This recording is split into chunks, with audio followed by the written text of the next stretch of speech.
pousser au harcèlement, voire même aux agressions. Je peux me permettre. Allez-y. J'interromps juste avec monsieur J'interromps rarement, mais... Le deuxième point, parce que Christine Kelly, je sais ce qu'elle veut dire. Non, pardon, non, vous terminez.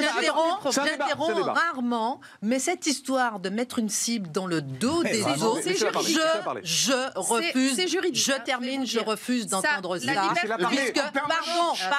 Pardon. S'il vous plaît, laissez parler Christine. Pardon, parce que toute la journée, nous, journalistes de CNews, on a des cibles dans le dos. Et je ne vous entends pas. Attendez, Éric Tegner est avec nous. Éric Tegner, directeur de la rédaction de Frontières. Bonjour, merci d'être avec nous. Vous entendez le débat sur le plateau, avec quasiment des justifications que donne Mathias Leboeuf à ce qui s'est passé. Qu'est-ce que vous avez envie de lui dire ? Déjà qu'il a dit plusieurs fake news.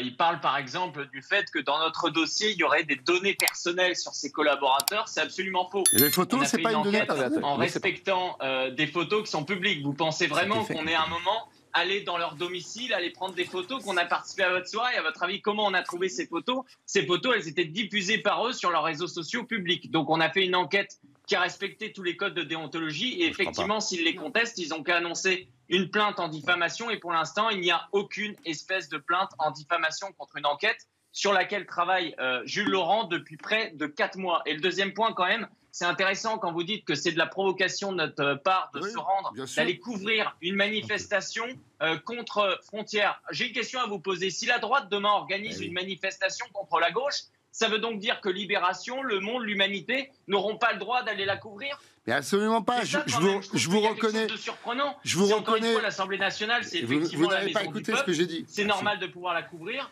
On respecte certaines règles. Et en fait, mais non, la preuve que non, puisque vous filmez. Ce qui a été en question, c'est que vous filmiez les gens dans le jardin de l'Assemblée nationale. Mais c'est public. Mais c'est public. Mais c'est un lieu public, enfin. En fait, vous êtes journaliste. Excusez-moi, Mathias, vous êtes journaliste ou vous êtes plombier? Excusez-moi.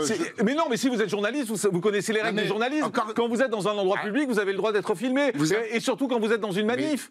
Enfin. On parle pas de la même chose. On parle pas de la même chose. Vous dites, vous avez filmé les gens lors de la manif. Encore une fois, c'est normal. Vous filmez des gens que vous avez mis gravement en cause. Est-ce que vous croyez qu'ils vont vous recevoir donc les bras ouverts? Non, mais enfin, Mathias Leboeuf, mais c'est honteux.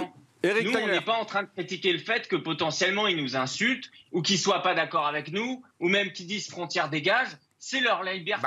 S'ils ont le droit de le faire. On a découvert hier, en tout cas, une bonne partie des Français ont même découvert que la CGT pouvait organiser des manifestations avec des drapeaux géants de la CGT. C'est un autre sujet. Sein de l'Assemblée nationale. Pour le coup, pas ça. Pour on le les laisse coup faire. là-dessus, on est en train de parler ça de c'est un vrai Louis problème. Maurice et de 2 autres journalistes qui se retrouvent pris à partie de façon violente. Pardonnez-moi. À chaque fois qu'on dit que l'extrême gauche est violente, c'est quoi votre réponse? C'est que c'est une fake news.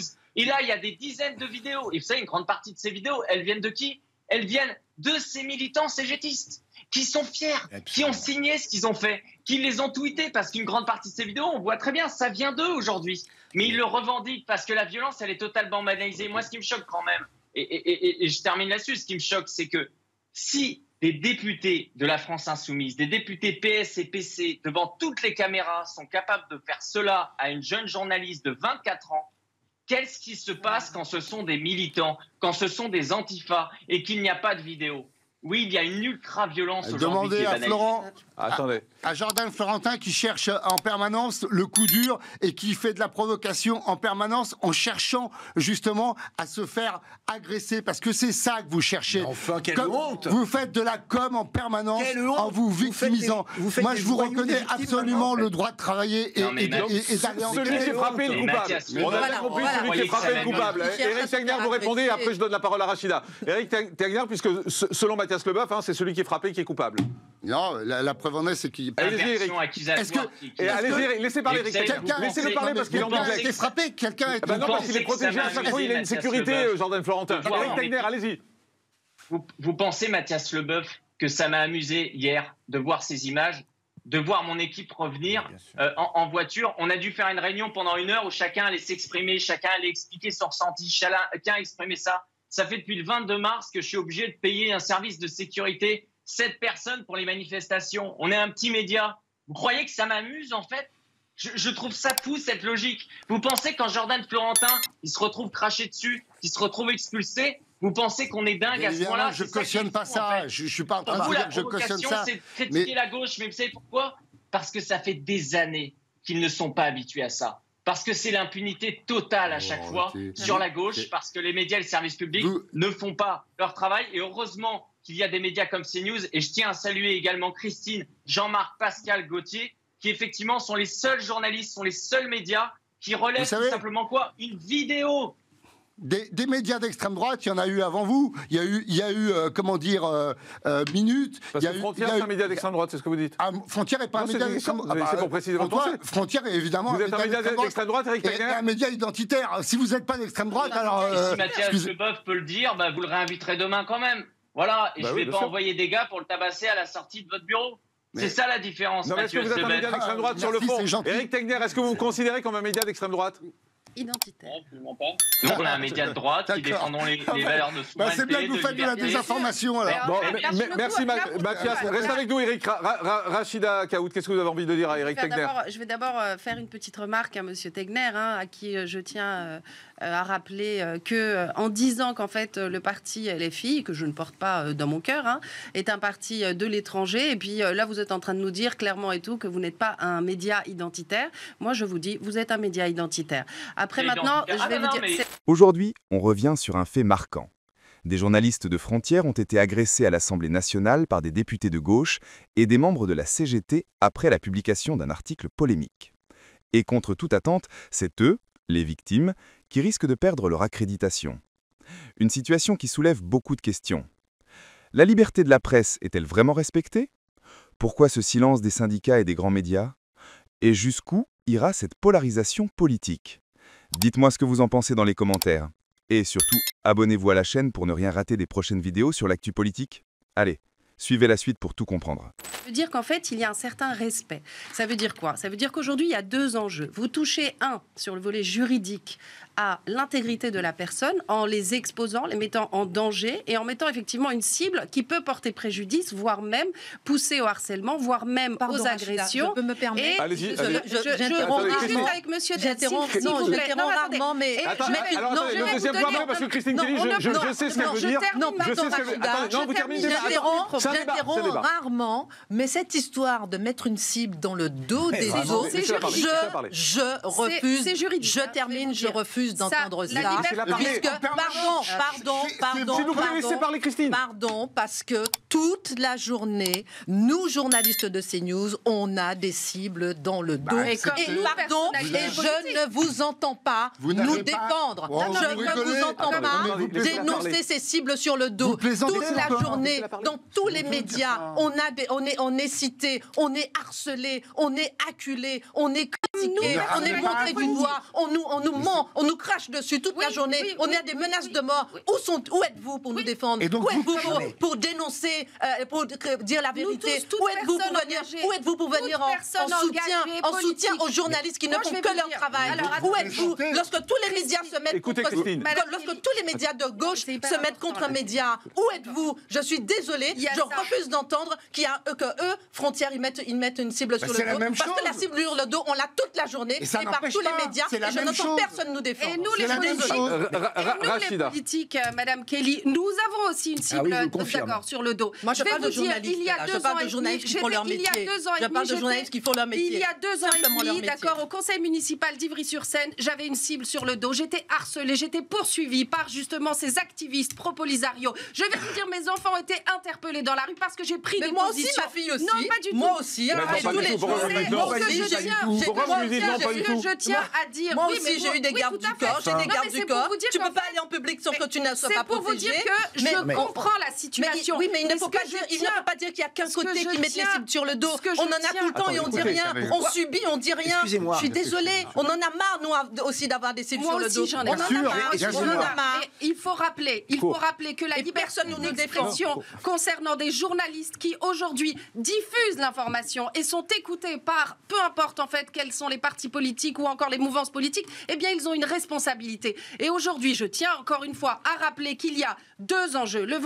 Sur le volet juridique où on ne peut pas non plus tout dire par rapport en fait. Et on peut tabasser un journaliste, ça oui on peut. C'est Laurent Giacobelli, moi j'en ai marre. Laurent Giacobelli.